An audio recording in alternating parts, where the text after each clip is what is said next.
저는 글쎄요. 그러니까 앞으로도 그러면 김현장에서 또 데려오는 대면장에서 무슨 일을 했는지는 명백하게 봐야 되겠죠. 목소리가 나가고 있습니다. 네. 김현장에서 하는 게 그 정관 예우 받고 로비하는 거예요. 그러니까 이를테면 정관예우, 로비 이렇게 부정적으로만 표현하시니까 그런 건데 실제로 대관 업무나 여러 가지 것들이 이렇게 되게 제한적으로 되어 있어서 그렇지. 그래서 그 대관 업무나 로비를 통해서 어떤 걸 관철시켰느냐가 사실 더 중요한 거 아닙니까? 더 좋게 할 수도 있는 거잖아요. 사회적으로 유의미하게 할 수도 있는 거고. 물론 글쎄 뭐 그럴 수 있어요. 근데 돌아오면 안 된다고요. 기회가 되는데 왜 안 되는 공직을 왜 다시 돌아와요? 여기가 무슨 회전문 왔다 갔다 하는 데인가요? 지금 갑작스럽게 대관 업무하다가 대관 업무하다가 민정수석에 다시 대한 고위공직자로 온다. 네. 오늘의 주제가 아니지만 논란이 붙어서 논쟁을 하고 계십니다. 아니 뭐 계속해서 제작진이 성 기자님하고 너무 평화로운 분위기라고 해서 괜히 뭐 싸우는 것처럼 한번 하는 겁니다 지금. 요즘 부쩍 더 사이가 좋아졌는데. 네, 일단 오늘의 안주부터 소개를 해드리도록 하겠습니다. 마케타니를 소개합니다. 검증된 상품을 인터넷 최저가보다 저렴하게 판매하고 있는 쇼핑몰로 마케타니에서 알뜰 쇼핑하시면 수익금 일부가 한겨레TV 제작에 사용이 됩니다. 요즘 마케타니에서 가장 잘 나가는 상품이 바로 복숭아인데요. 오늘 소개할 복숭아는 지금이 가장 아삭하고 향긋한 딱복, 딱딱이 복숭아입니다.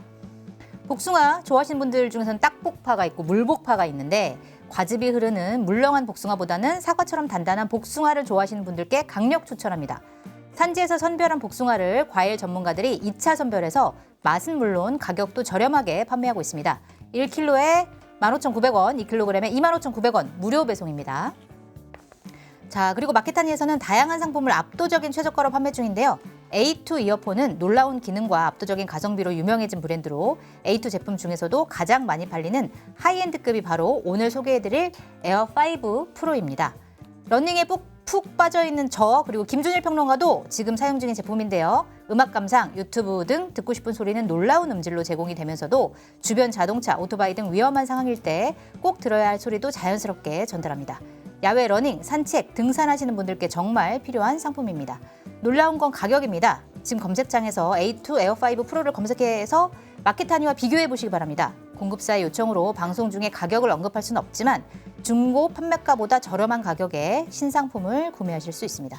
주문 방법은 유튜브 화면 좌측 하단을 클릭해서 바로 주문 가능하고요. 주소창에 마케타니 입력 후에 검색하셔서 주문하셔도 됩니다. 010-2885-3244로 전화 주문하셔도 됩니다.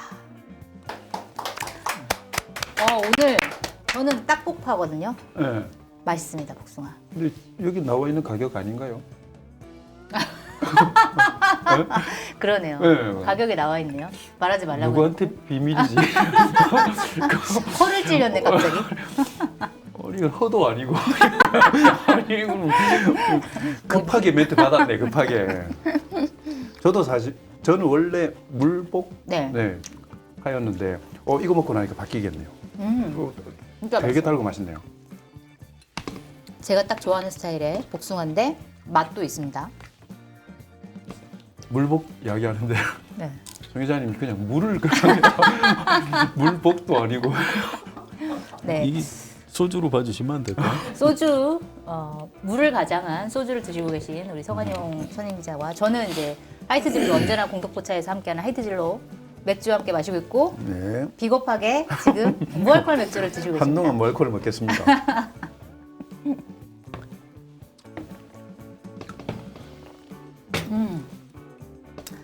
근데 진짜로 복숭아가 많이 나오네요. 근데 아까 네. 저 이어폰 이어폰. 쓰시는 네, 거라고? 저 한 2주 정도 썼어요. 달리기 할 때. 좋아요. 근데 저걸 쓰면 외부의 소리나 이런 이거는 잘 들리는데 외부 소리도 같이 들리는 거죠. 네. 생각보다 음악 소리가 되게 잘 들리고 음질이 되게 좋아요. 그래서 달리기 할 때, 그러니까 뭐 그냥 트랙을 달릴 때는 위험하지 않지만 달리기 하러 갈 때 이 도로나 아니면 인도 달릴 때 그렇죠. 좀 위험하잖아요. 그때 굉장히 좋고, 네, 다만 이제 너무 시끄러운데 주변이 뭐 지하철에서 막 굉음이 들린다던가 이럴 때는 좀 음악이 잘 안 들리는데 운동할 때는 되게 최적화된 것 같아요. 그 정도 굉음이면 어떤 이어폰도 안 들립니다. 그건 그렇죠. 그거 들리면 이상한 거지. 네, 운동 권투하시잖아요. 예전에 네. 권투할 때는 끼고 못합니다. 아, 그래요? 예. 귀 나갑니다. 아, 그렇겠다. 귀도 맞을 수 근데 있고. 헬스 할 때는 저도 이어폰을 끼긴 하는데 네. 무선을 끼는데 저런 거 되게 좋겠네요. 네. 자꾸 이게 흘러내리는 거나 이런 것 때문에 불편하기도 하고 네. 그런데 저거는 되게 딱 안정적이에요. 달려도 벗겨지지 않더라고요. 이 귀에 넣는 이어폰은 쏙 빠지는 수가 있잖아요. 예, 맞아요. 아, 이건 안 빠지겠네요. 이건 맞아요. 음. 살 거 많네. 세상엔 살 게 참 많습니다. 그렇죠. 예. 돈만 있으면 할 게 그러니까요. 많죠. 예. 이렇게 이게 슬프게 시작해야 되죠. 이런 맛있는 복숭아를 먹고 힘들지만 이 복숭아 살 돈은 있겠네 네? 보니까. 복숭아 살돈은 있으시죠? 요즘 멘트 진짜 좋죠. 괜찮죠. 좋습니다. 뭘 연습하셨어요? 본 내용은 공부 안 하고 이런 것만 생각하고 미리 준비해가지고 미리 오시는. 준비한 어. 멘트. 이번엔 어떤 상품이 나올까 궁금하고 훌륭합니다. 이어폰은 생각도 못 해가지고. 근데 제가 뭐 진짜 광고하려고 하는 게 아니라 되게 러닝할 때마다 항상 저거 끼고요. 많이 뛰시잖아요. 네. 많이 뛰죠. 요즘은 러닝 하시는 분들이 너무 많아가지고. 맞아요. 한강 나가도 달리는 분들 되게 많으세요. 특히 새벽에 요새 더우니까. 정인 기자님 뭐 따로 뭐 운동하시는 거는 저는 걷기죠. 걷기도 좋죠. 좀 많이 걷는 편이에요. 항상 대중교통 이용 네, 그건 주로 기본이고요. 하시면서. 네, 네. 그걸로 부족해요. 그래서 좀 더 걷죠. 그러면 좀 더 앞서서 내려가지고 또 걸어가신다거나. 네, 그러거나 웬만하면 걸어가거나 지하철 한 정거장 정도는 걸어가는 경우가 많아요. 네. 여기서 뭐 마포역 정도. 네. 마포역이 한 정거장 반 정도 되기 때문에 우리 회사에서 거기 갈 때 전철이나 버스 타는 사람들 많은데 저는 되게 걸어가죠. 뭐 그런 모든 의지를 햇볕이 다 없애버리더만. 너무 더워요, 진짜. 너무 뜨거운 게 그럴 때는 이 정장소가 없으면 뭐 또 아파트 안에서 왔다 갔다 하는 그렇죠. 방법도 예. 있고요. 또 주민들을 위한 그 피트니스 센터 이런 데 가면은 거기 천국의 계단도 있고 여러 가지 있습니다. 도구. 천국의 계단. 천국의 계단 모르세요? 무서운데요? 네. 이거 계단이 그러니까 트레드밀처럼 그러니까 계단이 이렇게 계속 끊임없이 내려와요. 그러니까 그걸 계속 올라가야 돼요. 헬스 그 기계. 이 기계. 근데 그 이름이 천국의 계단. 그래요? 골로 간다는 뜻이네요. 무서운데 이름이 약간. 10분만 해도 완전 비 오듯이. 대단한 기계입니다. 진짜 보면- 한번 해보세요. 이름이 아름다우면 실제로는 다 별로더라고.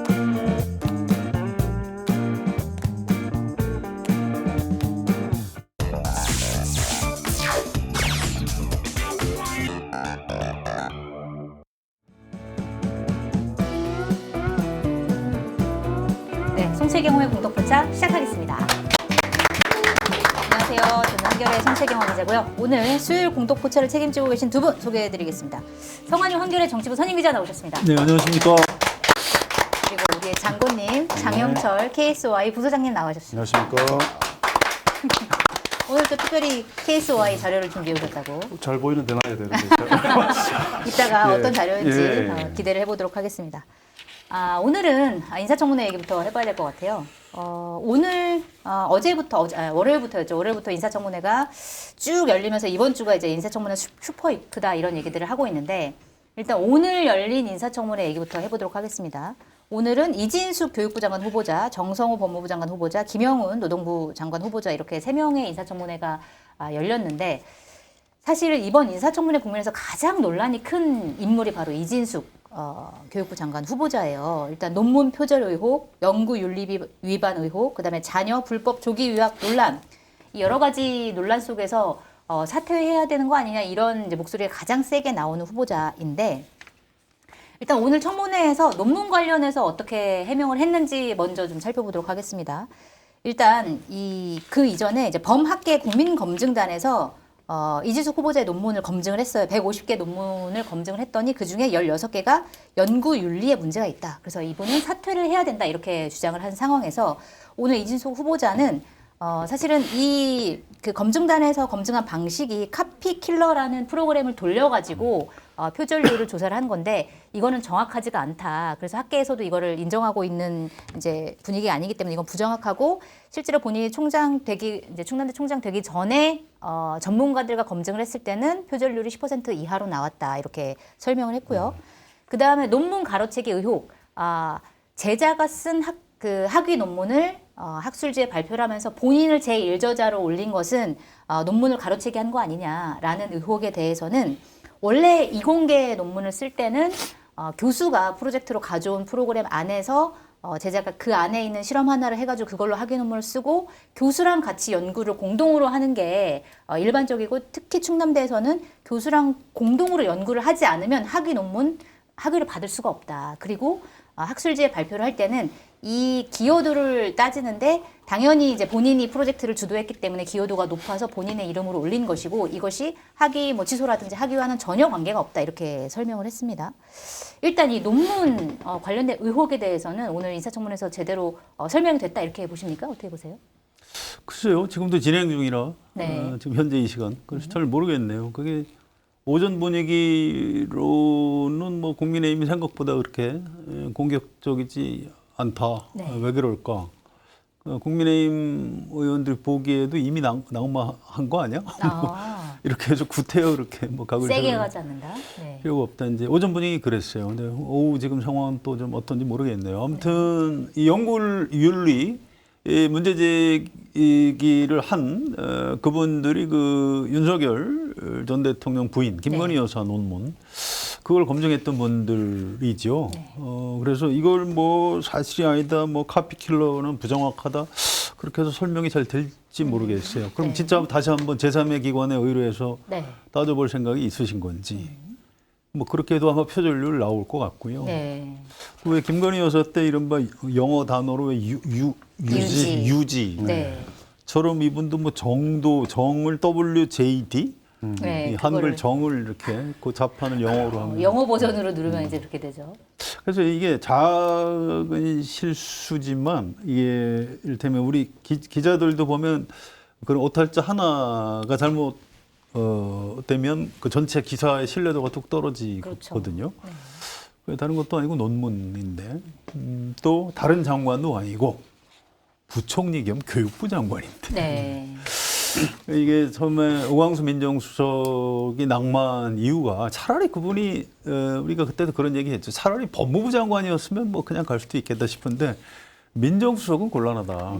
공직 후보자 검증을 하는 사람인데 저렇게 흠이 많아갖고 되겠느냐. 네. 근데 마찬가지입니다. 이게 이진수 후보자도 뭐 다른 장관, 뭐 경제부처 장관이나 이런 거면 괜찮겠는데 교육부 장관이라 좀 곤란한 것 아닌가. 이게 네. 종합적으로 이제 보고 이번 주말쯤 대통령실하고 뭐 이렇게 정무적 판단을 할 겁니다.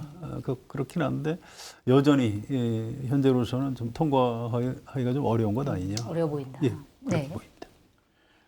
앞서 이 회사 오늘 정기조사 발표를 했었는데 네, 이사 관련된 부분들이 있기 때문에 한 가지만 잠깐만 먼저 네. 말씀을 좀 드리고 했으면 좋겠습니다. 7월 14, 15일 양일간 조사를 했고요. 전국 18세 이상 1000명 대상으로 실시했고 자세한 내용은 중앙여론 중앙선거 여론조사 심의위원회. 심의위원회. 네. 조사 기관에 있으면서 이걸 이렇게 잘 못해가지고 현재 진행되고 있는 정부 그 인사에 대해서 적절한 인선이다 45.5%, 그 다음에 부적절한 인선이다 39.1%가 네. 나왔습니다. 그러니까 네. 요 수치로만 보면 적절하다가 높은 것 같은데 지난 2주 전에 저희 1차 조사를 했을 때 물론 대상도 다르고 범위도 달랐습니다. 그때는 김윤석 총리, 그다음에 뭐 이종석 국정원장 요 정도 범위였었지만 어찌됐든 인사에 관련된 부분들이었기 때문에 그때는 적절하다가 50.8%, 부적절하다가 35.6%였습니다. 네. 그러니까 적절하다는 5.3% 줄었고 부적절하다는 3.5% 늘었습니다. 네.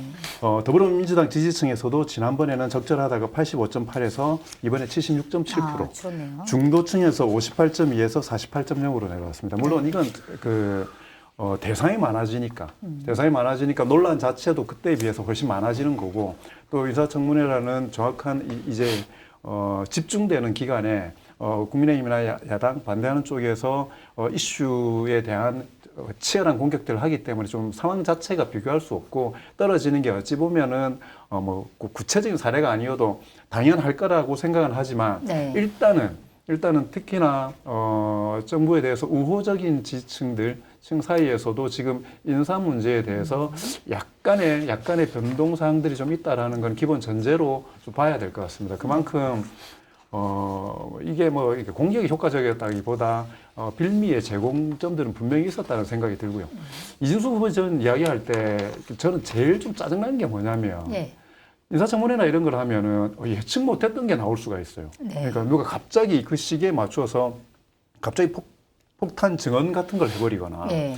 딱 준비하고 있다가 한번 딱 터뜨리는 부분들이 있을 수 있는 거지 않습니까? 그런 것들이 근데 많았죠. 이준수 후보 같은 경우에는 게다가 교육부 그러면은 당연히 그분의 연구 실적, 학문적 성과, 그다음에 직계 자녀의 교육 등등의 문제는 상수잖아요, 이게. 그렇죠. 상수라는 말은 뭐냐면 당연히 질문이 나오는 방향이 뻔하기 때문에 할 말이 있으면 미리 깔아야 돼요, 그 부분은. 갑자기 나오는 거는 어떤 이야기들이 더 튀어나올지 모르기 때문에 청문회 당시에 터뜨려가지고 그걸 진압하는 게 저는 맞다라고 생각을 전략적으로 봤을 때. 근데 네. 너무나 예측 가능하고 국민들이 그걸 관심을 가지고 상식적으로 판단하는 내용들에 대해서는 인사청문회 때 당당하게 할 수 있는 이야기들이 있으면 미리 적극적으로 대처를 했어야 된다라는 생각이 드는 겁니다. 네. 근데 지금까지 있다가 오늘 이과는 좀 다른 특성이 있다라고 이야기하는 게 과연 국민들에게 얼마나 그게 되겠습니까? 맞습니다. 그러니까 자꾸 좀 다른 모든 부분에 있어서 국민의힘의 주장들에 대해서 별로 동의하지 않지만 하루 견디면 된다라는 아니라는 생각 그 부분에 있어서 최소한 인수 후보는 좀 피해 나가기 어려운 상황 아니냐라는 네. 생각이 좀 들고요. 그리고 뭐 청문회 하면은 날 보시면은 청문위원들이 묻고 후보가 답하고 그래서 막 두 분이 막 서로 설득하는 것 같지만 아니거든요. 실제 청문회는 뭐냐면 후보가 있고 청문위원 양쪽이 그 후보에 대한 적합성들에 대해서 네. 싸우면서 여당과 검증하는 야당이. 방식이 실제입니다. 네. 이렇게 물론 독특한 캐릭터에 뭐 너무나 억울한 일이 있다면 자 그렇게 되려면 어떻게 되냐면 우호적인 여당 의원들의 마음을 전폭적으로 얻을 수 있어야 이 판이 제대로 유리하게 가시는 거거든요. 네. 게다가 숫자도 우세하지 않습니까? 근데 우세한 판으로 안 보여요. 왜냐하면 여당 의원들도 지금 곤혹스럽거든요. 이거. 네. 그리고 여론이 너무 기울어져 있거든요. 아까 제가 이야기했던 그 적절하냐 아니냐의 변동사항에 많은 부분을 이준수 후보가 저는 차지하고 있었다라고 그러네요. 생각을 합니다. 그러니까 실제로 오늘 설명한 것처럼 논문에 아무런 문제가 없다라고 하면 오늘 청문회 이전에 네. 뭐 자료라든지 아니면은 뭐 기자회견이라든지 뭐를 통해서라도 미리 발표해서 여론을 좀 잠재울 그렇죠. 필요가 있었을 바뀌지 텐데. 않잖아요. 바뀌지 그런데 않는 이제 거잖아요. 인사청문회에서 밝히겠다 하고서는 이렇게 얘기를 해버리니까 이미 여론은 악화될 대로 네. 악화된 상황이기 때문에 이게 먹혀들지 의문이다 이런 말씀이신데 그러니까 사실 논문 문제도 논문 문제인데 자녀 딸 2명을 조기 유학 보낸 거 특히 이제 둘째 딸 같은 경우에는 중학생 때 보냈는데 그때 당시에 법으로 보면은 이제 이런 중학생 나이에 아이를 유학을 보낼 때는 부모가 반드시 보호자가 동행해야 되는데 이제 그걸 안 했다. 그래서 이거는 이제 법 위반이다. 이런 논란까지 나오고 있는데 어쨌든 교육부 장관이라고 하는 거는 어떻게 보면은 공교육에 대해서 뭔가 이제 정책을 만들고 그 다음에 사람들의 신뢰를 얻어야 되는데 두 딸을 모두 다 유학 보냈다 미국으로 이제 이거는 사실은 교육부 수장으로서 과연 적절하냐 이런 이제 논란이 있는데 이 부분은 이제 사과를 하고 딸들이 너무 원해서 어쩔 수 없이 보냈다 엄마의 마음으로 보냈다 이렇게 얘기를 했는데 요거에 대한 적절성은 좀 어떻게 보세요? 이거는 저는 조금 다르게 봐요. 네.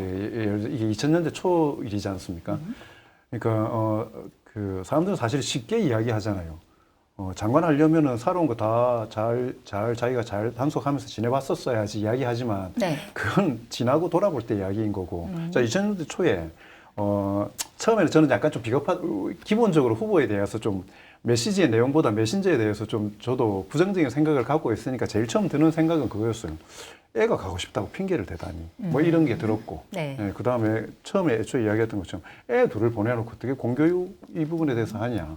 근데 다른 한편으로 실제로 애가 그걸 원했다라고 하면 교육부 장관을 20년 뒤에 할 거라고 생각을 합니까? 그리고 조건이 된다라면 보낼 수도 있는 거죠. 근데 보내서 그 과정에 예를 들어서 타산지석으로 네. 공교육에 대한 다른 철학들을 저는 가질 수도 있다라고 생각합니다. 그러니까 이 문제 자체만 가지고 네. 저는 이게 그러면은 외국에 조기 유학을 보낸 모든 사람들은 교육에 관련된 책임 있는 일을 해서는 안 되느냐 하는 부분은 저는 좀 다른 차원의 문제라고 근데 생각하거든요. 오늘 인사청문회에서도 얘기가 나온 게 그러니까 그거 당시 본인의 선택이다 아이를 유학 보내는 건 그렇지만 이제 지금 교육부 장관 후보자이기 때문에 장관까지 할 정도는 아니다. 그 정도는 이제 일반 사람들은 충분히 할 수 있지만. 그러니까 제가 네. 말씀드린 게 그겁니다. 그러니까 그렇기 때문에 그 과거에 그러니까 중등 교육을 다 마치지 않고 그때 법을 위반했던 부분에 대해서는 명백하게 그건 이야기해야죠. 그거는 뭐 교육부가 아니어도 법적으로 문제가 되는 그건 이제 부분에 본인이 대해서는 몰랐다 이렇게 처벌을 해야 해명했습니다. 되는 부분이니까. 근데 그렇다고 그러니까 제 이야기가 그겁니다. 그래서 그걸 보내면 안 돼. 예를 들어서 안규백 장관이 처음에 비아냥거리는 그런 게 있었잖아요. 방위 출신이 어떻게 국방부 장관을 하냐 이런 이야기들이 있는 거잖아요. 네. 그러니까 이걸 비교할 거는 아니지만 네, 좀 다른 상황인 그렇죠. 것 같긴 다른 합니다. 상황이긴 네. 한데 그때의 그 아이들의 그 이게 선택에 대한 존중으로 물론 돈 없으면 못 보내는 건데 조건이 됐던 거잖아요. 자, 보냈다는 게 이렇게 결정적인 사유가 될 거냐라는 부분에 대해서는 네. 한번 억지로 다시 한번 생각해 볼 필요는 있을 것 억지로. 같습니다. 네, 그러니까요. 억지로. 그러니까 지금이라도 장관 지명을 다시 하면 돼요. 다른 자리로. 아, 다른 자리로 네, 교육부 교육부 장관이 장관 아니라. 말고. 네. 다른 장관은 별 문제가 없어요. 네. 근데 교육부 장관은 안 되는 겁니다. 그 자식 부분만 가지고 말씀하시는 거죠. 그렇습니다. 예, 논문 때문에 다른 장관도 안 됩니다. 교육부 장관 논문 표절률이 높다. 그 안 되는 거죠. 그런데 뭐 다른 뭐 경제부처 뭐 관련 장관을 한다. 뭐 어디 논문을 박사학위 논문 표절률이 높다 그래도 아마 용서해 줄 겁니다. 뭐 그런 네. 거예요. 오늘 아침에 그 검증 그분이 어느 뭐 방송에 출연해서 이야기를 하시는 걸 보니까 네. 그건 좀 확 오더라고요. 아까 이야기했던 것처럼 학위 논문, 네. 제자 학위 논문 다른 데 내면서 일저자로 이렇게 냈을 경우에 그 사람 이야기하는 게 물론 이렇게 표절률이나 이런 건 좀 다를 수 있는데 좀 그러면은 그걸 가지고 학위를 딴 이 사람은 그러면 뭐가 되냐? 근데 오늘 이제 해명을 한 건 학위랑은 전혀 상관없다. 네, 그 논문을 이제 본인이 제 일저자로 올랐다고 하더라도 그 학위가 취소되는 건 전혀 아니다. 이렇게 해명을 했습니다. 근데 저는 그런 상식적으로 잘 이해가 안 되더라고요. 물론 학위나 이런 거하고 저는 거리가 있게 살았기 때문에 잘 모르겠는데, 네. 근데 그게 일저자로 가고 이쪽에는 박사 학위에 자기의 학위 논문으로 됐던 걸 유사한 내용을 거의 옮겨와서 오타까지 옮겨가는 그런 걸로 해서 여기에서 일저자는 다른 교수, 지도 교수였던 분이 된다.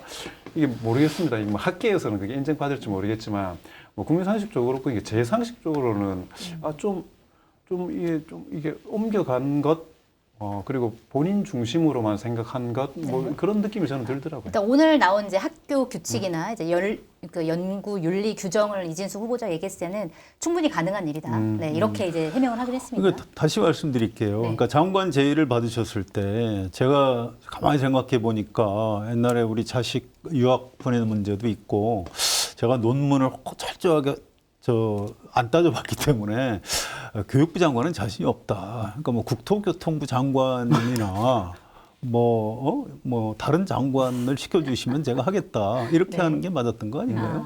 본인 스스로가 안 돼요. 이 고사하는 게 자리의 맞았다. 적격성 때문에. 제가 아까 오광수 민정수석 말씀드렸지만 민정수석이기 때문에 안 되는 겁니다. 마찬가지로 이분도 교육부 장관은 안 되는 거예요. 다른 장관은 괜찮아요. 네. 어렵다고 봅니다. 어렵다. 자, 이준숙 뭐 후보자 인사청문회 끝나고 아마 대통령실에서는 뭐 아니면 혹은 여당에서 뭐 여러 가지 여론을 좀 살펴볼 것 같은데 그건 뒤에 다시 좀 얘기를 하도록 하고 어제 열린 청문회 중에서도 뭐 하나만 얘기를 하자면 안규백 국방부 장관 후보자 청문회에서 이슈가 된 게 이거예요. 그러니까 전작권 전환 시기에 대해서 안규백 후보자가 자, 이재명 정부 내에 전환을 목표로 하고 있다 이렇게 얘기를 했더니 대통령실에서 바로 이거는 개인 의견이지 우리는 이제 그런 이제 계획을 세운 적이 없다 이렇게 얘기를 했고 안규백 후보자는 다시 또 이제 그 다음에 그 메시지를 받고 난 다음에 다시 또 좀 수정을 하기도 했습니다. 자, 그런데 이제 장관 후보자와 대통령실이 약간의 이제 뭐랄까 의견이 안 맞는 부분이 있었던 것 같은데 이거는 좀 어떻게 봐야 되나요? 이건 별 문제 아니에요. 그래요? 이게 안규백 현역 의원이잖아요. 정치적 소신이 있는 겁니다. 맞습니다. 그리고 전 발언의 내용상 이재명 정부 안에 전시작전권 가지고 오는 게 맞다고 저도 생각을 해요. 그래서 이거는 네. 근데 이제 뭐 개인 의견, 장관 후보자한테 개인 의견이 어디 있습니까? 그러니까 이게 사전에 좀 조율이 잘 되지 않았는데 이게 네. 이재명 정부의 공식 입장은 아니다라든가 뭐 이런 정도 하고 말았어야 되는데 그건 개인 의견이다. 그 대통령실 대변인이 말을 왜 그렇게 했는지 모르겠어요. 이건 잘못된 거고요. 네. 이건 별 문제 아니에요. 뭐 큰 정책 차이가 있는 것도 아닙니다. 오히려 이거보다는 안규백 후보자가 군 생활을 네. 뭐 몇 개월 한참 더 했는데 이게 도대체 어떻게 된 거냐? 영창에 간 거냐 안 간 거냐. 기록을 좀 보자, 내놔라. 근데 안 내놓고 있어요. 그래서 네. 막 의혹이 지금 증폭되고 있는 겁니다. 이게 뭐지? 뭐 현역병한테 뭔가 뭐 밥도 좀 주고 뭐 해서 뭔가 서비스 해줬다가 이게 뭐가 문제가 된 거 아니야? 진짜 영창 갔다 온 거 아니야? 이런 얘기를 하고 있는 건데 다른 건 몰라도 국방부 장관 후보자는 병역과 관련해서 설명을 해야 돼. 군대를 안 가는 건 괜찮아요. 네. 근데 정당한 사유로 안 가야 되는 겁니다. 근데 만약에 병역 비리를 저지른 사람이 국방부 장관을 한다 말이 되겠어요, 안 되겠어요? 말이 안 되는 겁니다. 저는 오히려 그 부분이 이제 안규백 후보자의 마지막 걸림돌이 될 수 있다 이렇게 보는 거죠. 이거 전시작전권 뭐 환수 이 문제는 별 중요한 쟁점 아니라고. 중요하지 않다. 네. 장관들은 실제로 부처 중심으로 생각하는 게 저는 맞다고 생각하거든요. 그래서 장관들 간의 부처에 따라 이견들이 생기는 거지 않습니까? 맞아요. 통일부 장관 후보자와 그렇죠. 국방부 장관 후보자 다른 것. 고용노동부 장관은 네. 고용이라는 이름을 사실은 앞에 붙인 것도 이명박 정부 때인데 고용이라는 개념하고 노동이라는 개념을 같이 붙여가지고 하는 것 좀 우습긴 한데 노동부 장관은 노동자 중심으로 생각해야 되는 겁니다. 네. 그리고 중소벤처기업인들을 중심으로 생각해야 되는 거예요. 그걸 조정하는 데가 국무회의지 않습니까? 그리고 나서 그 부분에 대한 최종적인 결정을 하는 분이 대통령이 되시는 거고 그렇기 때문에 뭐 전자권 환수나 이런 문제에 대해서 특히나 아직은 후보인 상황에서는 자기의 정책 소신을 이야기하는 것은 좀 아무 문제도 없고 그 부분에 대해서 좀 아까 이야기했던 것처럼 그렇기 때문에 통일부 장관 후보인 정동 후보와 의견이 네. 좀 다르기도 하고 그런 거잖아요. 그러면서 네. 조율해 나가는 거지 않습니까? 말씀하셨던 대로 대통령실에서 왜 그렇게까지 좀 저는 급하게 막은 것 같은데 어쨌든 전자권이나 이런 모든 문제들이 트럼프 행정부와의 지금 그러니까 외교 관계에 또 부분적인 그렇죠. 하나의 그게 되고 있는 상황이잖아요. 그러니까 네. 대개 그 부분이 현재 가장 민감한 상황이기 때문에 빨리 좀 조기에 그 결정 사항이나 내부적으로 논의되는 부분들에 대해서 그 무마를 하기 위한 과정에서 표현은 저도 잘못했다라고 생각합니다. 후보의 입장이고 그래서 나중에 장관이 된다라면 적절하게 같이 조절해 나갈 거다 정도로 했었어도 될 건데 그건 약간 좀 아쉽게 생각합니다. 네. 알겠습니다. 자, 이번에는 또 이진숙 후보자 못지않게 논란이 되고 있는 강선우 여가부 장관 후보자 얘기를 해보도록 하겠습니다. 근데 강선우 후보자는 인사청문회가 끝났어요. 끝났는데도 논란이 지금 계속 이어지고 있는 게 이제 보좌진 갑질 의혹에 더해서 본인이 해명을 한데 이 해명이 거짓 해명이었다라고 하는 거짓 해명 논란 벌어지고 있고, 그 다음에 전임 보좌관 취업방해했다라고 하는 의혹, 그 다음에 과거 뭐 임금체불 관련해서 진정이 있었다, 뭐 이런 의혹들이 줄줄줄 나오고 있는데, 오늘은 특히 이제 민주당 소속 국회의원 보좌진 모임, 민주당 보좌진 협의회 민보협 역대 회장단이 성명을 내서 강선우 후보자 자진 쇠퇴해라 이렇게 요구를 했습니다. 뭐라고 얘기를 했냐면 의정 활동에 조력을 받는 보좌진에 대한 태도는 곧 국민을 대하는 태도다. 그리고 인사청문회 과정에서 거짓 변명을 했고 감성파리와 본질을 벗어난 자기 방어에만 급급했다 이렇게 얘기를 했습니다. 자, 강선우 후보자 이 논란은 좀 어떻게 평가하고 계세요? 어렵네요. 오늘 방송 오기 싫더라고요.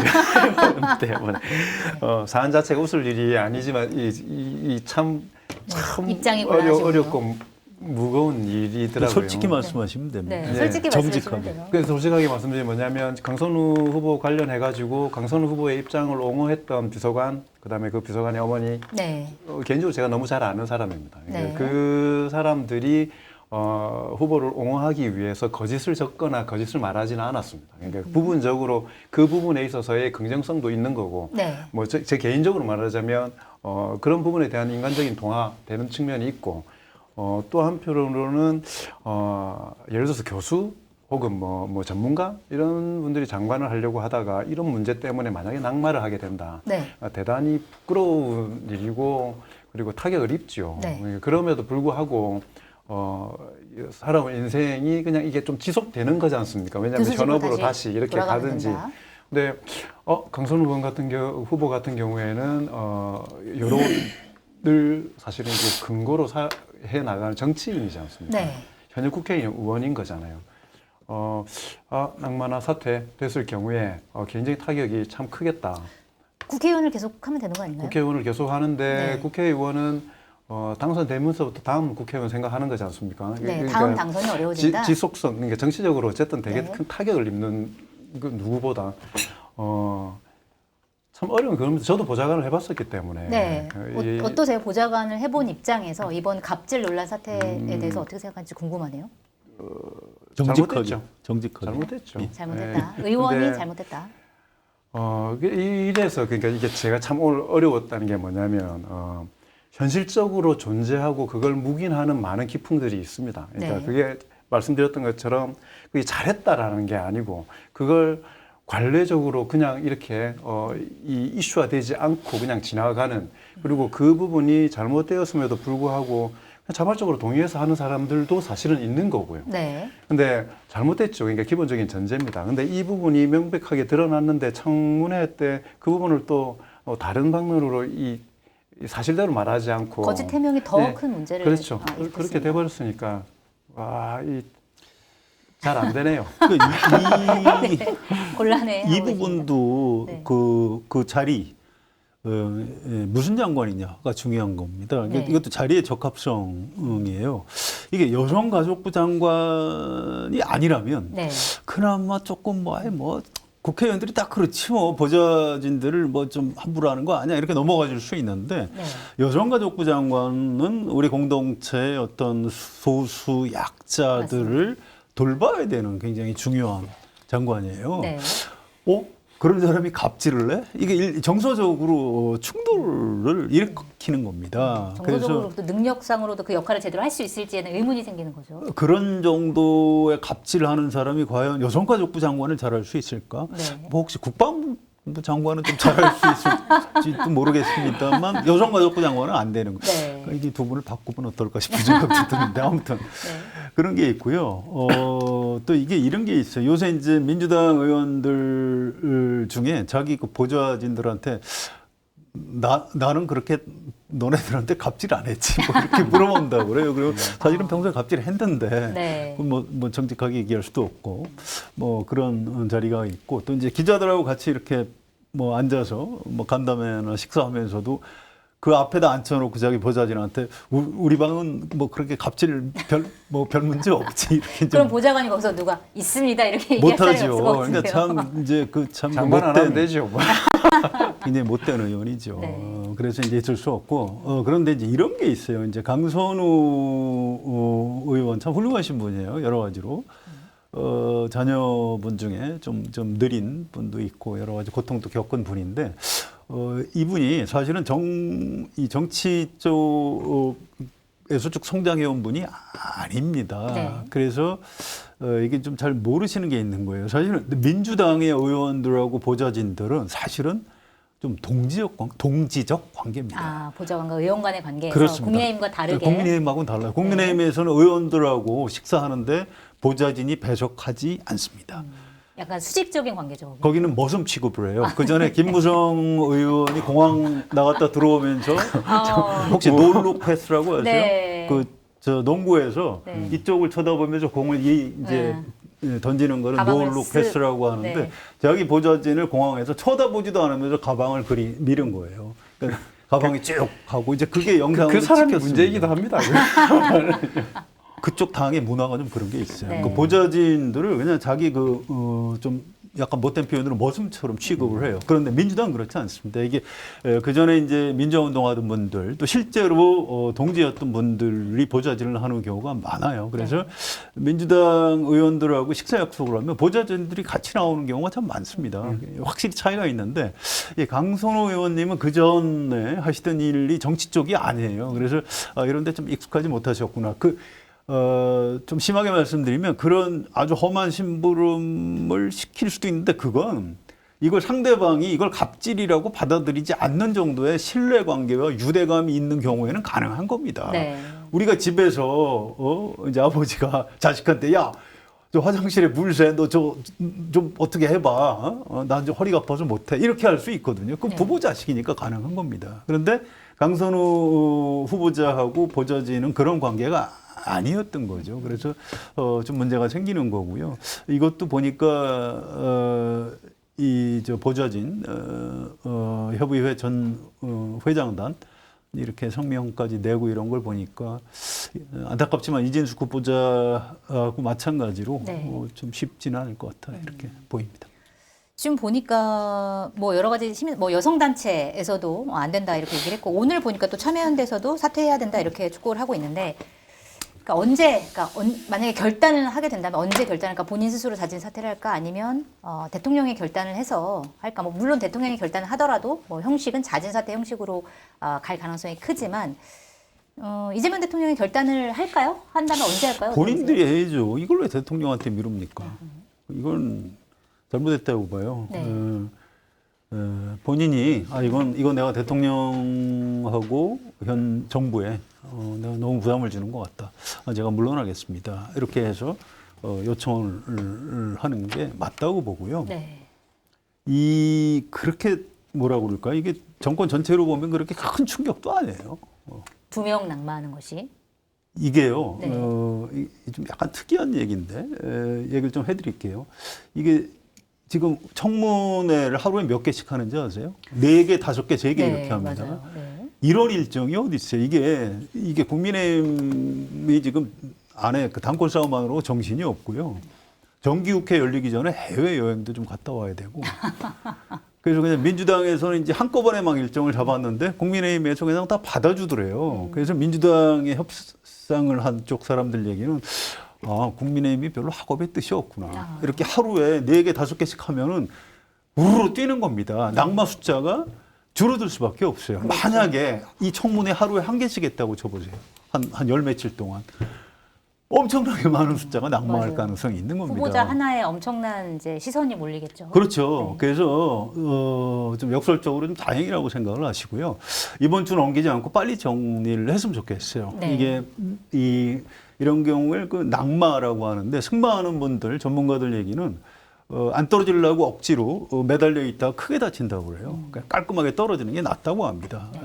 임석규 문화부 기자가 정치 구단의 낙마 정치 이런 미니 칼럼을 오나집 신문에 썼더라고요. 유레카에서 쓴 그렇습니다. 저는 김영삼 봤습니다. 대통령이 옛날에 초기에 굉장히 많이 낙마했어요. 그땐 청문회도 없던 시절인데 정책기획수석 3일 만에 낙마했고 서울시장 일주일 만에 낙마했고 법무부 장관 박기태 이분은 열흘 만에 낙마했는데 바로바로 잘랐어요. 덕분에 김영삼 대통령은 한 80% 정도로 고공행진을 했습니다. 지지율이 그렇습니다. 네. 이게 그런 거예요. 이게 이제 기술이죠. 우리 장군이 복싱 좀 하셨죠. 저는 중고등학교 때 학교에서 유도를 좀 배웠거든요. 네. 중학교, 고등학교. 두 분 다 조심해야 되겠네요. 조심하고 있겠습니다. 유도 못 이깁니다. 말을 함부로 하지 유도를 뭐부터 배우는지 아세요? 낙법부터 배웁니다. 네, 처음에. 어떻게 해야 안 다치게 땅으로 떨어지느냐. 그래서 이게 뒤로 떨어질 때 이렇게 매트를 꽝 치게 만들어요. 이걸 후방낙법. 그다음에 앞으로 떨어질 때 이렇게 손을 삼각형으로 해서 앞에를 탕 때리면서 앞으로 쓰러지게 이걸 전방낙법, 뭐 측방낙법도 있고 여러 가지가 있어요. 처음에 낙법부터 가르칩니다. 그러니까 상대방을 공격해서 쓰러뜨리려고 하지 말고 내가 쓰러질 때 어떻게 안 다치는가를 먼저 가르쳐 줍니다. 유도의 기술이에요. 정치도 마찬가지입니다. 초기에 이 인사청문회 전국에서 지금 우리가 문제 삼고 있는 게 한 2명 정도인데 이 정도면은 뭐 그렇게 중상 아니라고 아니다. 보고요. 네, 걱정 안 해요. 잘 넘기면은 이재명 대통령하고 현 정부의 지지로 크게 이거 저는 영향을 안 받을 거로 봅니다. 두 가지를 이야기하고 싶은데 하나는 어차피 국힘이 뭐 정치적인 액션이든 뭐든 노동부에 진정을 넣었지 않습니까? 네. 그래서 이 부분은 강선우 후보가 장관이 되든 안 되든 정치적인 사회적인 생활을 지속적으로 할 거다라면 이 부분에 대해서는 혹시 사죄할 부분이 있어가지고 사죄를 하든 어쩌든 그 관계의 문제와 그걸 잘 매듭지었으면 좋겠다라는 생각이 실제로 들고요. 네. 그냥 이게 조용히 청문회가 끝났기 때문에 그냥 피해자분을 위해서든 강선 후보를 위해서든 그냥 유야무야되지는 않았으면 좋겠다라는 생각이 사실 들고 네. 그다음에 보좌진 협의회까지 들어왔기 때문에 국회에서 의원과 보좌진들의 관계를 재정립하는 좋은 계기가 됐으면 좋겠다는 뭐 그냥 아주 도덕적인 이야기 하나 하고 또 하나는 정치 쪽에 있으면 좀 그런 게 있는데 인사 문제가 이게 정부의 지지율 문제 들고 날고 하는 장기판 졸같이 보이지만 이거 사람의 문제거든요. 네, 그럼요. 실제 그 당사자의 문제가 아까 이진숙 후보에 대해서 세게 이야기하지만 야, 그 만약에 낙마되고 나면 그 사람은 얼굴 들고 못 산다라고 당분간은 생각을 할 정도로 엄청나게 심각한 그 충격이 있을 거기 때문에 네. 대통령도 그렇고 그렇지만 인사 문제에 있어서는 그 당사자가 가질 수 있는 심적 부담감들이나 잘잘못을 떠나서 그분에 대한 배려들은 좀 있었으면 좋겠다는 생각이 듭니다. 당연히 이제 한 인간에 대해서 악마화하거나 약간 배려는 당연히 해야 되겠지만 국민 입장에서 보면 사실은 그분이 낙마에서 치를 개인적인 희생보다는 사실은 그런 거를 겪더라도 제대로 된 사람이 장관이 되는 게 사실은 더 중요한 부분이 아닐까 약간 그런 생각이 좀 들긴 다른 하면서 더 좋은 사람을 위해서 양보한다 네. 이렇게 생각하셔도 괜찮아요. 근데 저는 이준수 후보는 아까도 이야기했던 것처럼 예측 가능한 분야이기 때문에 사전 검증을 조금 더 주의해서 해야 된다라는 생각이 좀 듭니다. 다른 아까도 말씀드렸던 것처럼 네. 돌발적이거나 혹은 그 팩트가 있다 하더라도 다들 알지 못하는 상황에서 진행되고 알 수 없는 상황에 검증한다고 어떻게 다 알겠습니까? 세평을 한다고 해서 그 세평도 추천받아서 하는데 그 사람이 가지고 있는 평가가 어떻게 다 옳다고 하겠습니까? 근데 너무나 예측 가능한 부분들이 문제가 돼버리는 거는 그건 사실은 검증 시스템에 대한 사람들의 의문을 갖게 만들거든요. 네. 혹시 낙마되거나 혹은 앞으로 어떤 인사 검증을 하든 간에 조금 더 당연히 해야 되는 부분들에 있어서 좀 더 세심하게 했으면 좋겠다는 생각이 듭니다. 자, 그래서 낙마할까요, 안 할까요? 두 후보자 저는 결과적으로 그렇게 될 거라고 생각합니다. 낙마될 거든요. 이재명 대통령이 제가 보기에는 이 정도면 인사를 상당히 잘 하는 거예요. 네. 전에도 말씀드렸지만 이재명 대통령이 무슨 행정부에서 뭘 해본 경험도 없고요. 국회의원도 사실 2번 했지만 기간이 얼마 안 됩니다. 실제로 아는 사람이 많지 않아요. 그래서 모르는 사람을 쓸 수밖에 없고 평판조회 내지 얼마나 답답하면 국민 추천제까지 하겠습니까? 그렇게 해서 사람을 후보자를 지명을 하는데 거기에 문제가 없을 수가 없는 거예요. 그래서 뭐라고 할까요? 여기서 몇 사람 낙마한다고 해서 이재명 대통령 알고 봤더니 순 엉터리야. 그렇게 생각할 가능성 없습니다. 네. 오히려 정리를 깔끔하게 하고 잘못된 거 잘못됐다고 인정하고 또 다음에 더 좋은 사람을 후보자로 추천하고 이렇게 모양을 갖추어도 얼마든지 괜찮은 모양새가 남아있다 이렇게 생각합니다. 알겠습니다. 자, 이번에는 윤석열 전 대통령 얘기를 넘어가도록 하겠습니다. 아이고 잘 넘어가네. 너무 곤란해 하셔가지고 아까부터 계속 안쓰러웠습니다. 곤란하진 않았습니다. 예. 네, 일단 윤석열 전 대통령이 구속 이후에 특검 수사에 계속 불응을 하고 있습니다. 일단 14일, 15일에 특검이 강제구인 시도했는데 안 됐고 오늘도 오후 2시까지 강제구인 해와라 이렇게 얘기했는데 아마도 지금 우리가 녹화하는 게 4시 반인데 안 됐을 것으로 이렇게 추측이 됩니다. 밤에 또 상황이 바뀔 수 있지만 일단 이 상황에서 말씀을 드리면 일단 윤석열 전 대통령은 구속되기 전까지는 그래도 어느 정도 조사는 받았어요. 근데 구속되고 난 다음에는 전혀 조사에 응하지 않고 있는데 왜 응하지 않고 있을까? 그리고 사실 오늘은 또 구속 적부심사를 법원에 청구를 했더라고요. 이 구속이 잘못됐는지 잘 됐는지 따져달라 이건데 왜 이렇게까지 저항을 하는 건지 왜 그런다고 보세요? 저는 2가지로 보는데 하나는 현타가 온 것 같아요. 네. 지금 삼중고에 시달리는 거 아닙니까? 개인적으로는 이 무더위에 네. 에어컨 없는 지난번 곳에서. 잠깐 구속이 됐었지만 평생 잡아 가두기만 하다가 본인이 들어간 거잖아요. 네. 그리고 더위, 실제로 다시 구속되어서 움직이지 못하는 상황, 이 부분들이 이제 현실적으로 오는 거일 테고, 그 다음에 내부적으로는 국힘이 무너지는 것, 네. 그 다음에 측근이 돌아서는 것, 이런 것들을 지금 매일매일 경험하고 있지 않습니까? 마지막으로는 이재명 정부가 잘 나가거든요. 지금요. 네. 이 3가지 때문에 내가 살아남을 수 있느냐라는 멘탈 붕괴, 현실을 정확하게 인식하는 과정에 있어서의 스스로 깨달을 시간이 필요하다는 거 하나 하고, 그다음에 또 하나는 그럼에도 불구하고 승부사 기질이 있기 때문에 네. 이 국면을 어떻게 차고 나갈 거냐. 지금처럼 버티면은 2가지 아닙니까? 환호하는 쪽은 역시 강단이 있네, 안 죽었네. 또 하나는 이렇게 있다가 살 빠지지 않겠습니까? 지금 그 안에서. 그러니까 살 빠진다는 말은 무슨 말이냐면 어쩔 수 없이 그 고립된 공간에서 초췌한 모습으로 이게 하루하루 지나갈 수밖에 없을 거라고 생각합니다. 그 이후에 그 노출이 됐을 경우에 핍박받는 모습들, 끊임없이 강제로라도 하려고 하는 그런데 당하는 모습, 네. 이 두 가지를 가지고 다른 기회를 볼 수 있는 이렇게 도약의 디딤돌을 하나 하려고 그렇죠. 하는 여론전. 그렇죠. 두 가지 점은 근데 저는 전자가 사실은 네. 뭐 윤석열 대통령이 아무리 해도 이미 이제 차포 다 떨어지고 아무것도 없는 거잖아요. 이제 본인이 저는 자각할 거라고 생각합니다. 지금 그냥 비명을 지르고 있는 거라고 생각이 듭니다. 비명을 지르고 있다. 네. 뭐 구속적 부심은 뭐 피의자의 법적 권리죠. 네. 뭐 그거에 뭐 그럴 수 있는 겁니다. 어차피 뭐 100% 기각될 거라고 보지만 또 가만히 있으면 뭐 합니까? 그런 거라도 해야죠. 그건 이해가 되고. 그런데 이제 저도 왜 그럴까 궁금했는데 네. 우리 장관님 말씀대로 포기한 것 같아요. 어차피 네. 뭐 보안이 무기징역까지는 그냥 가는 것 같다 이렇게 생각하는 것 같고 또 하나 이제 죄수복 네. 입고 남 앞에 보이기가 싫은 것 같습니다. 네. 그래서 이제 저렇게 버티고 있는 거다. 이제 이렇게 생각이 되고요. 근데 이게 참 저도 이제 내일 아침 신문에 무슨 칼럼을 좀 쓰다가 뭘 쓸까 이렇게 고민을 하다가 이게 모든 사람들이 다 지금 윤석열, 김건희 욕을 해요. 네. 3년 전에 찍었던 사람이 욕을 더 하더라고요. 민망하니까. 근데 뭐 그런다고 3년 전에 윤석열 후보 찍었던 분들의 그 죄가 없어지는 건 아닙니다. 책임져야 되고요. 네. 근데 이게 과연 윤석열이라는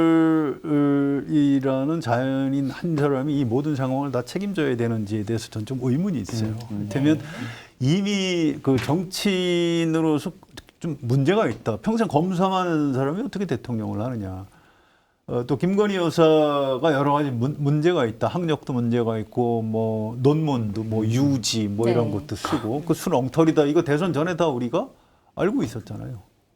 그런데도 대통령으로 뽑았잖아요. 네. 그 전에 또 이른바 보수 기득권 세력에서는 만들었잖아요. 후보로 만들었죠. 대선 후보로. 네. 그래갖고 홍준표 후보가 여론조사는 더 높게 나왔는데 국민의힘 당원들이 홍준표로는 불안해. 그러니까 그냥 윤석열 해서 후보 만들어서 대통령 만든 거 아니에요? 네, 그렇죠. 뭐 그런 겁니다. 그래서 전 좀 우리 국민 전체 또는 최소한 좀 좁게 잡아도 3년 전에 윤석열 후보 찍은 사람들, 유권자들의 약간의 성찰도 좀 필요하다고 생각을 해요. 그래서 네. 물론 이 책임 대부분은 이제 윤석열 전 대통령이 져야 되지만, 이런 성찰 반성하지 않으면 앞으로 또 이런 이상한 사람 대통령으로 또 뽑을 수가 있습니다.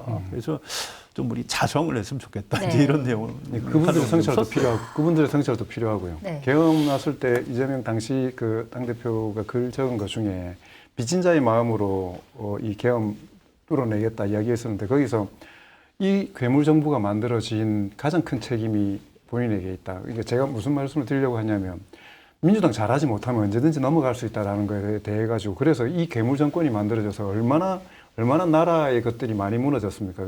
게다가 지금은 민주당은 상대평가를 받는 게 아니고 절대평가를 받고 있는 상황이기 때문에 더더군다나 이거를 그냥 저기보다 낫다라는 게 아니고 진짜 잘해야 되는 타임이거든요. 네. 그래서 그 부분을 좀 바짝 긴장했으면 좋겠다라는 생각이 들고 지금 말씀하신 것과 관련돼서 아까 조사에서 잠깐 말씀을 드리자면 KSY 조사. 특검 잘하고 있냐? 50.0%가 잘하고 있다. 네. 그다음에 30.7%가 잘 못하고 있다. 이게 뭐 잘 못하고 있다는 두 가지인 것 같아요. 좀 더 세게 하라는 게 있을 거고 너무 하는 거 아니냐 이렇게 있을 겁니다. 근데 중도층에서 53%가 잘하고 있다고 했고요.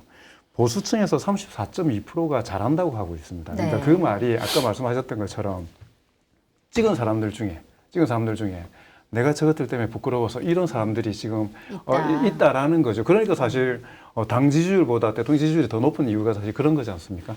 뭐 그거는 유의해서 볼 지점이라고 생각합니다. 네.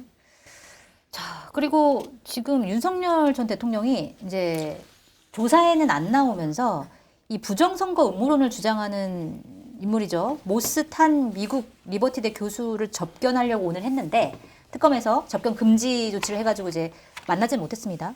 자, 그런데 이 국민의힘에서도 뭐 부정선거 얘기가 계속 나오고 윤석열 전 대통령도 부정선거론자를 만나고 이 행위는 왜 한다고 보세요? 뭐 갈 때까지 가는 거죠. 뭐 그걸 뭐 별로 분석하고 싶지 않아요. 그 특검에서도 가족하고 변호인만 만나고 나머지 만나지 말라 한 거 아니에요? 네. 지금 구속된 사유도 증거인멸 가능성 때문에 그런 거 아닙니까? 뭐 부정선거 뭐 이런 걸로 누구를 만난다는 게 상식적으로 말이 안 되잖아요. 전 이분이 누군지도 잘 모르겠고 이름도 좀 어렵더라고요. 네. 모스탄. 그래서 뭐 별로 길게 얘기하고 싶지 않습니다. 알겠습니다. 제가 사실은 내가 정치를 못하겠구나 생각했던 게 사람 이름을 제가 잘 기억을 못하거든요. 그게 치명적이네요. 치명적이죠. 얼굴도 잘 기억 못하고. 제 이름은 기억하시죠? 방송을 출연하니까 모스탄 뭐 이런 사람까지 알아야 돼서 환장하겠더라고요 보니까요. 그러니까 이게 모르겠습니다. 이 사람이 뭐 미 국무부 국제 형사사법 대사 뭐 네. 이게 뭐 차관급이라고 하는데 미국 내에서 뭐 트럼프 정부가 들어오면서 그게 발탁된 되게 극우적 성향을 가지고 있는 그래서 정책 영향력이 얼마나 되는지 사실 미국 현재에 대한 걸 국내에서 바라볼 때 좀 과장되는 부분들도 많고 과소되는 부분들도 많기 때문에 정확하게 이해는 못 하겠는데 뭐 공적인 뭔가 지위를 현재까지 갖고 있거나 이런 게 아닌데 과도하게 이게 집중되고 부각됨으로써 오히려 권한이 생겨버리는 수가 있지 않습니까? 네. 그래서 못 만나게 했으니까 그냥 퉁 치고 그냥 갔으면 좋겠고 굳이 우리가 다뤄줄 필요도 없다. 그렇습니다. 네. 예, 그냥 이름을 잊도록 하겠습니다. 알겠습니다. 어쨌든 윤석열 전 대통령은 조사를 거부하고 있고 그다음에 강제 구인도 사실은 뭐 사지를 들고 가는 것도 법적으로 또 문제가 있을 수도 있다고 하고 무거워서 나오기도 어렵고. 여러 가지로 지금 문제가 있는 상황에서 조사가 안 된다고 하면 그냥 바로 기소할 수도 있다 이런 이제 얘기까지 나오는데 그냥 바로 기소할 가능성이 크다고 보세요? 어떻게 보세요? 저는 그러니까 지금 그 특검의 전략 판단이나 신속성 이걸 보면 저는 그 구치소를 방문해가지고 조사하는 것까지도 저는 해볼 수 있다라고 생각합니다. 특검은 근데 방문 조사는 안 한다는 입장. 근데 한번 보시죠. 그러니까 저는 체포영장을 던져놓고 그게 기각되어서 출석을 하게 만드는 물론 결과적인 것인지 모르겠지만 전략적 판단을 했고 네. 재구속 이게 사실 정광석화처럼 해냈지 않습니까? 보니까 여론의 추이를 가장 잘 알고 타이밍을 잘 아는 특검인 것 같아요. 네. 그렇다면 지금 하고 있는 모든 거는 나뭇잎 하나라도 다 끌어모아 가지고 지금 군부를 세게 짚일 수 있는 분위기들을 만들어가고 있는 상황이기 때문에 이쪽에서 최선을 다하면 저쪽에서는 최악의 행위를 하고 있다는 게 더 비교가 될 거라고 생각이 듭니다. 뭐로 가나 사실은 조사하는 게 중요한 거고 방문한다고 해서 조사 협조적이겠습니까? 하나씩 하나씩 더 쌓는 거죠. 그렇게 되면 더 이상 물러설 데가 없을 때 명분을 갖고 치지 않을까 하는 생각이 듭니다. 네. 방문 조사까지도 할 수 있다. 방문 조사 할 겁니다. 저도 그래요? 그게 나중에 법정에 가서 판사가 물어볼 거 아니에요.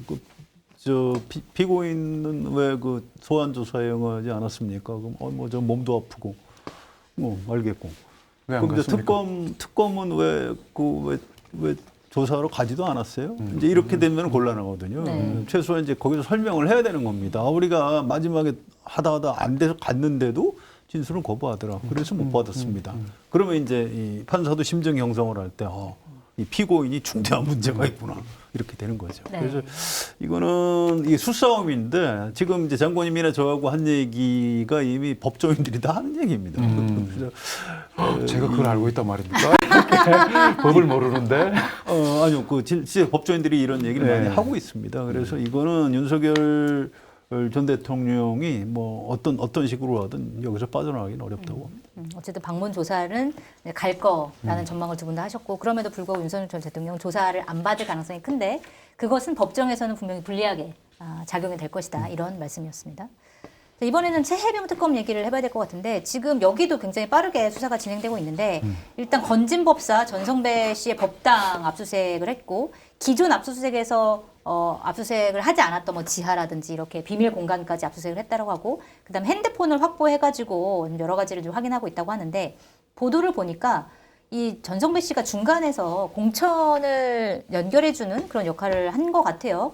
그러니까 지방선거에서 전 씨가 이력서를 보낸 5명 중 4명이 실제로 당선이 됐다 이런 보도가 나왔고 그다음에 이것도 사실은 사실이라고 하면 엄청난 일인데 그 통일교 세계본부장이었던 윤 씨, 이 사람이 전성배 씨랑 이제 문자를 주고받는 걸 보니까 국민의힘 전당대회에서 얼마나 당원을 가입하면 이게 영향력이 있냐 이런 정도로의 이제 얘기를 한 걸로 봐서 당대표 선거를 약간 이제 세를 이용해가지고 뭔가 당대표를 당선시키기 위한 이런 논의 이런 것까지 한 정황까지 드러났는데 이게 사실은 공천도 그렇고 당대표 선거도 그렇고 국민의힘이랑 당이랑 연관이 되는 거거든요.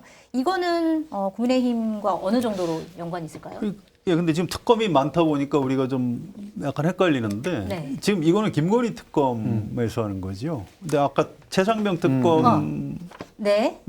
지금 다른 수사를 하고 있습니다. 그러네요. 제가 잘못 예, 얘기했네요. 예. 네, 이제 네. 경로 죄송합니다. 네. 뭐 이런 거 그렇죠. VIP 경로설. 네, 뭐 네, 그거 김태효 뭐 네. 이런 그 약간 네. 구분해서 얘기를 해야 될 것 같고요. 많이 안 죄송해도 됩니다. 착각했습니다. 아까 가격도 못 죄송합니다. 받는데 뭐. 아무튼 예. 뭐 특검에서 그 전성배 씨 그 법당에서 뭐 비밀 방을 2개 또 새로 발견을 네. 해서 이런 네. 거 저런 거 지금 물증을 아주 활발하게 확보를 하고 있습니다. 그래서 이게 전 좀 걱정이에요. 이게 도대체 이거 어디까지 가는 건지 이제 온갖 게 다 나올 것 같아요. 그래서 이제 김건희 여사의 그 집사 역할을 한 뭐 그 회사 네. 에다 뭐 대기업들이 투자를 했다는데 그 전에 박근혜 최순실 국정농단 사태 때 그게 이제 뇌물이냐 아니면 공갈이냐 뭐 검찰에서 나중에 특검에서 강요죄로 기소를 했는데 그 부분만 대법원에서 무죄가 나고 뇌물로 인정을 하고 이런 복잡한 게 있습니다. 네. 어쨌든 수법은 똑같은 거예요. 정치 권력의 힘을 이용해서 대기업, 재벌들한테 돈을 뜯어먹은 건데 이 사건도 그 냄새가 물씬 납니다. 네. 그래서 이거는 증거도 다 확보가 되고 있기 때문에 곧 드러날 것 같은데 참 속상한 건 사실 박근혜 최순실 국정농단 사건이 난 지 얼마 안 됩니다. 그렇죠. 그걸 뻔히 본 사람들이 또 그런 짓을 했다는 것 자체가 제가 참 믿어지지도 않고 좀 너무 서글프고 그런 측면이 있는데 하여튼 네. 진상 부분은 뭐 앞으로 한 일주일 이내에 좀 많이 수면 위로 떠오르지 않을까 이렇게 예상됩니다.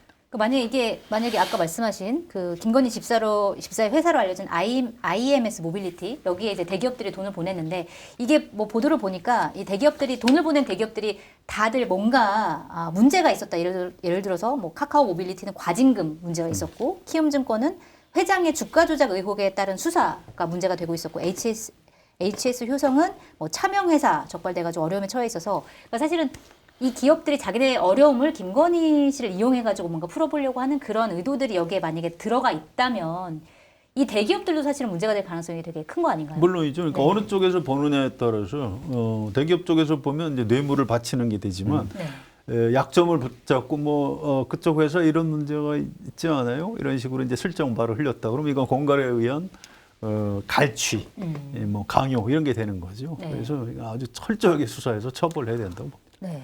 자, 건진법사 얘기도 있고. 2025년 대한민국 정치를 이야기하는데 네. 뭐 최근에도 그랬지만 예를 들어서 신천지, 통일교, 건진법사 이런 사람들이 공천 그 자기가 아니고 기도빨이었다 뭐 이런 이야기를 하고 정치 현상을 지금 현재 바라보는데 이렇게 종교적인 이야기들 이런 게 정치를 해석하거나 정치 현안에 가장 크게 올라오는 것 자체가 네. 사실은 좀 부끄러운 상황인 것 같아요. 이게 근데 너무 이제 자연스러워지는 겁니다. 이제 뭐 법사폰 이런 이야기가 너무 자연스러워지고 이런 얘기를 한 지가 너무 오래돼가지고 네. 많은 사람들이 그러려니 하고 그냥 지나간 그러니까 것 이제 같아요. 그게 너무 자꾸 익숙해지면 이게 익숙해지면은 익숙해지는 쪽으로 또 유사한 패턴들이 자꾸 좀 이게 올라오기 때문에 네. 이거 자체가 정치를 되게 좀 후진화시키고 있다. 이거 빨리 털어내고 정확하게 정리해야 된다라는 생각이 들고요. 폰이 나오고 이러면은 공천이라는 게 여기에서 김건희 전 여사 이쪽으로만 해서 풀리는 문제는 아니지 않습니까? 실제로 기도빨로 하는 게 아니기 때문에. 네. 그렇다면은 당 내에 그게 반영될 수 있는 협력 채널들이 분명히 존재할 거고 네. 폰이나 이런 게 왔다면은 이제 그 관련된 세부적인 내용들이 나올 거기 때문에 국민의힘은 사실 이것 때문에 두려워하고 있을 거예요. 지금 이제 세상은 몰라도 보낸 사람은 압니다. 네. 지 전화기 없애도 그걸 받은 전화는 있어요. 사람들이 한 달에 한 번씩 전화기 바꾼다고 나는 보안이 철저하다고 하는데 자기가 보냈던 사람 전화기 다 안 바꿔주는 이상은 상대방까지 바꿔야 되는데. 그러니까요. 이게 네. 저도 포렌식 이런 거 많이 한 몇 번 당해봤는데 네. 와 엄청납니다. 알아내려고 의지만 있으면 다 알아낼 수 있는 상황이기 때문에 그리고 늘 이야기하지만 지금 이미 기울어지고 있는 곳이기 때문에 다 뛰어내리고 다 이야기해서 자기 생존을 추구하는 상황이라서 거대한 실체가 드러날 것 같습니다. 네. 그리고 대기업들 한 1,800억 정도 이익이 안 되면 180억 내겠습니까? 그러니까 무언가 더 큰 이익들이 있기 때문에 네. 서로의 이해관계가 부합하니까 하는 거죠. 그래서 한 번은 정상화를 위해서 다 걷어내야 될 타임이라고 생각합니다. 이게 참 용서가 잘 안 되는 게요. 이를테면 박근혜 전 대통령 공천 개입했다고 해서 수사에서 했던 서울중앙지검장이 네. 그때 윤석열 검사였습니다. 그런데 그렇게 해서 징역 2년인가 별도로 받았는데 자기가 수사한 사람이 자기하고 똑같은 부인이 공천 개입하는 건 문제가 안 될 거라고 생각했다는 게 전 참 믿어지지가 않고요. 네. 안 들킬 거라고 생각했겠죠. 인간이 참 어리석은 동물이구나. 바로 앞에서 돌뿌리에 걸려서 꼬꾸라져 넘어진 걸 보고도 똑같이 스텝을 가서 그 돌뿌리에 또 걸려서 넘어져서 코가 깨지는 장면을 지금 우리가 보고 네. 있구나. 얼마나 신경질합니까? 예전에 고노무현 대통령님 총선에 좀 이겼으면 좋겠다 한마디 해가지고 대한민국 뒤집어지는 탄핵까지 맞아요. 갔었거든요. 네. 야, 이건 그냥 딱딱 찍어가지고 하는 거잖아요. 그게 실체로 밝혀진다면. 그냥 이 부분은 나라 용서해 참- 주면 안 돼요. 맞습니다. 이거는 우리 대한민국의 어떤 수준을 위해서도 네. 이거 큰일 나는구나라고 아주 확실하게 단죄를 해야 다시는 대통령과 영부인 주변에서 그런 권력형 범죄가 네. 안 벌어지는 그런 계기가 될 겁니다. 정말 그랬으면 좋겠습니다. 자, 마지막 이슈 넘어가기 전에 상품 소개를 하도록 하겠습니다. 검증된 상품을 인터넷 최저가보다 저렴하게 판매하고 있는 마켓타니 쇼핑몰에서 지금이 가장 아삭하고 향긋한 딱복, 딱딱이 복숭아를 준비했습니다. 물렁한 복숭아보다는 사과처럼 단단한 복숭아 좋아하시는 분들은 과일 전문가들이 2차 선별해서 맛이 뛰어난 딱딱 복숭아를 저렴한 가격에 맛보시길 바랍니다. 놀라운 기능과 압도적 가성비로 유명해진 브랜드 A2 제품 중에서도 가장 많이 팔리는 하이엔드급 에어5 프로 A2 초경량 공기 전도 블루투스 이어폰 이것도 특가로 만나보시기 바랍니다. 주문 방법은 유튜브 화면 좌측 하단을 클릭하시거나 포털에서 마켓타니를 검색하시면 됩니다. 자, 우리는 이제 국민의힘 얘기를 해야 되는데 성한용 선임 기자께서 싫어하시는 꼭 해야 국민의힘 되나요? 얘기를 해야 하는 걸 싫어하시는 싫어하시긴 하지만 그래도 얘기를 해야 될 것 같습니다. 일단 지금 친윤계랑 친한계가 굉장히 계파 갈등이 심각해지고 있는 것 같습니다. 일단 사건은 이거예요. 김종혁 전 국민의힘 최고위원이 지난 5월에 당대표 이제 당 대선 후보를 교체하려고 했던 그 시점에 당시 지도부가 한덕수 당시 이제 교체하려고 했었던 한덕수 전 총리를 위해서 당에서 100억 원이 넘는 돈을 지출했다는 소문이 있다. 이렇게 얘기를 했습니다. 그러니까 그때 이제 후보 교체가 막 되려고 했을 때 한덕수 총리가 뭐 미리 사진도 찍고 뭐 옷도 만들고 뭐 이러려고 만약에 돈을 쓴 거 아니냐 이런 이제 의혹을 제기를 한 건데 이거에 대해서 이제 당시 비대위원장이었던 권영세 의원이 사실이 아니다. 김종혁 전 최고위원 고발하겠다 이렇게 얘기를 했습니다. 자, 그런데 좀 궁금해요. 실제로 100억 원이나 쓸 수 있는 것인지 그런 것도 좀 궁금하고 그렇죠. 왜 이런 갈등이 벌어진 건지. 네. 선거 농복이나 이런 거 드는데 저는 이거는 아닐 것 같아요. 그러니까 그 정도 금액이 지출이 되었는데 네. 그 한 사람이 그냥 이렇게 가방에 싸들고 이렇게 주는 게 아니잖아요. 그렇죠. 다 기록이 남을 텐데. 네, 그렇기 때문에 그리고 김문수 후보가 처음에 대선 그 선거운동할 때 이름이 안 찍히고 번호만 찍혀 있고 막 이런 여러 가지 우스운 꼴들이 있었지 않습니까? 네. 그 말은 누가 되느냐에 따라 하기 위해서 발주를 미리 내놨을 가능성은 있죠. 왜냐하면 당장 들어가야 되는 거니까. 근데 더 웃긴 꼴은 뭐냐면 이걸 100몇십억을 그걸 위해 썼다라는 거를 공공연하게 SNS에서 이야기한다는 것. 네. 이건 그냥 아니 그러면은 아니면은 아니라는 거 밝히세요. 이거지 않습니까? 네. 이거는 뭐냐면 그냥 싸우자는 거거든요. 그냥 그냥 시비 거는 거거든요. 사실 네. 내부에서 이미 감정선이 거기까지 가 있다는 거기 때문에 약간 차분하게 가기 위해서 아까 조사 결과 중에 하나를 말씀을 드리면 네. 정당 지지도에서 더불어민주당이 49.1%, 국민의힘이 25.3%였습니다. 근데 거기서 네. 보수층에서 국민의힘 지지율이 54.2%입니다. 네. 떨어져 나가는 거예요, 지금요. 거기서 국민의힘 혁신이 기대하냐, 기대하지 않냐, 기대하지 않는다가 65.6%, 보수층에서 기대 안 된다 55%, 국민의힘 지지층에서조차 기대된다가 40.5%, 기대되지 않는다가 36.1%, 거의 비슷해요. 그러니까 네. 지지자들이 뛰어내리지는 못하는데 지지하지 않는 겁니다. 어떤 관심도 없는 거고. 네. 게다가 지금의 그 아까 말씀드렸던 것처럼 100 몇십억 쓰지 않았냐라고 이게 막싸움을 하자는 거기 때문에 저는 이게 한 지붕 안에 이게 진짜 실제로 있을 수 있는 건가? 저는 대선 기간부터 잘못됐을 경우에 이게 분당 여러 가지 가능성들이 있을 것 같은데 네. 지금 이런 상황에서도 김문수 후보가 만약에 출마한다면 김문수 전 후보가 출마하면 당선 가능성이 높은 거지 않습니까? 지금 지지율이 가장 높다고요? 같이 살 수 있겠습니까? 못 삽니다. 네. 근데 만약에 소위 말하면 뭐 한동훈 대표가 됐건 친한 쪽 그쪽에 가능성이 있다라고 하면 친윤이 가만히 있겠습니까? 대선 후보를 바꿨던 사람들이에요. 네. 당 대표 뽑혔는데 바꿔버리려고 할지도 모릅니다. 둘이 어떻게 같이 지낼 수 있겠습니까? 그래서 저는 거기다가 남아있는 갈라먹을 게 너무 적어지고 있잖아요. 네. 10%대까지 가는 데도 있고. 지지율이 너무 지금 낮아지니까. 그냥 되게 이제 극단적 상황으로 몰려가고 있는 것 같아요. 분당 가능성까지. 저는 그것까지도 있을 수 있다고 생각합니다. 네. 글쎄요, 분당도 힘이 있어야 쪼개지는 건데. 참 길게 말했는데. 그냥 한마디로 정리. 안 할 것 같네요. 아니, 힘이 없네, 힘이. 분당할 힘이, 에너지가 분당도 없어요. 에너지가 있어야 네. 되고 열정이 있어야 되는데 그런 열정도 지금 다 사그라든 것 아닌가 이런 생각이 들고요. 김종혁 전 최고위원이 뭐 한동훈계고 뭐 권영세 비대위원장 또 쌍권 이렇게 해서 뭐 친한동훈 대 친윤. 네. 네, 뭐 근데 그건 지금 본질이 아니에요. 그게 본질이 아니고. 본질이 아니고 어떤 게 본질인가요? 네, 그러니까 어제 그제 그 윤상현 의원이 무슨 리셋 코리아 국민운동 맞습니다. 보고 발대시고 이제 윤 네. 어게인, 그러니까 윤석열 다시 뭐 나와라 뭐 이런 또 이제 장동혁 의원이 토론회를 결성을 했는데 그 한국사 강사죠 전한길 씨가 토론자로 둘다 나와서 왜 국민의힘은 부정선거 얘기를 안 하냐, 왜 외면하냐 이렇게 막 얘기를 했어요. 네. 그러니까 이걸 보고 국민의힘 안에서도 이게 지금 뭐 하는 장면이냐. 거기 이제 송원석 비대위원장이 그 자리에 갔거든요. 네. 그래서 송원석 비대위원장은 아니 당 지도부는 원래 의원들이 토론회 하면 다 갑니다. 이렇게 설명을 했는데 갔다가 인사만 하고 나왔다 뭐 이렇게 얘기를 했더라고요. 얼마나 답답하면 조선일보가 오늘 아침에 사설을 썼더라고요. 국힘 지도부 윤 어게인 참석, 민심 외면도 정도가 있다. 이게 조선일보 사설이에요. 네. 얼마나 기가 막히면 이런 사설을 썼겠습니까?